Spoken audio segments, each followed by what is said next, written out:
আসসালামু আলাইকুম রহমতুল্লাহ। কেমন আছেন সকলে? আশা করি সকলেই ভালো আছেন। দেশের সকল নাগরিকদের জন্য একটি মহা সুখবর। সুখবরটি কি জানতে হলে অবশ্যই আমাদের পুরো নিউজটি আপনাদেরকে দেখতে হবে, মনোযোগ দিয়ে শুনতে হবে। দেশের সকল শহর, সকল গ্রাম, সকল ওয়ার্ডের জনগণের জন্য এটি মহা সুখবর।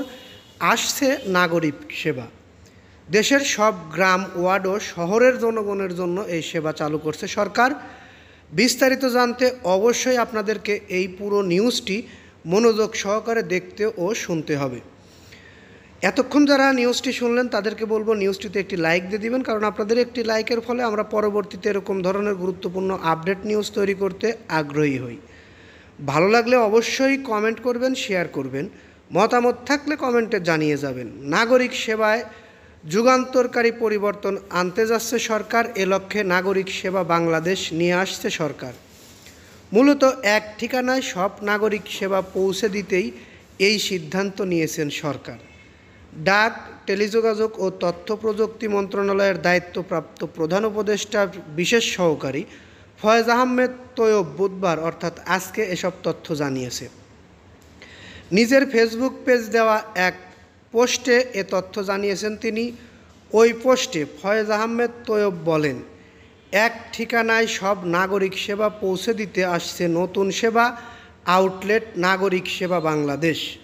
সংক্ষেপে নাগরিক সেবা বাংলাদেশের সব শহরে, সব গ্রামে, সব ওয়ার্ডে, অর্থাৎ কোনো জনগণ বাদ যাবে না এই সেবা থেকে। এই সেবায় যদি আপনারা পেতে ইচ্ছুক হয়ে থাকেন তাহলে আগামীকাল থেকেই আবেদন করতে পারবেন। কিভাবে আবেদন করতে হবে সেটিও আমরা পরবর্তী নিউজে আপনাদেরকে দেখিয়ে দেওয়ার চেষ্টা করব।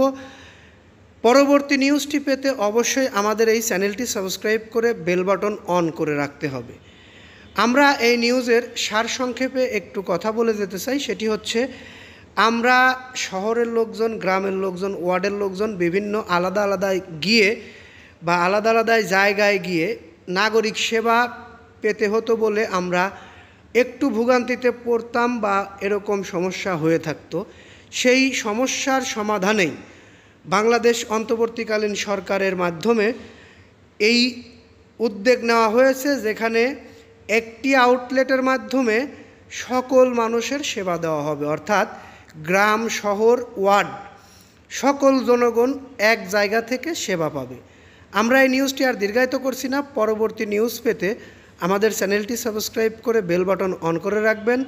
অবশ্যই ভালো লাগলে লাইক, কমেন্ট, শেয়ার করবেন, ভুলবেন না, কারণ আমরা আপনাদের জন্য নিউজ তৈরি করি। আপনারা একটি লাইক দিলে সেই নিউজগুলো তৈরি করে আমরা স্বাচ্ছন্দ্য বোধ করি।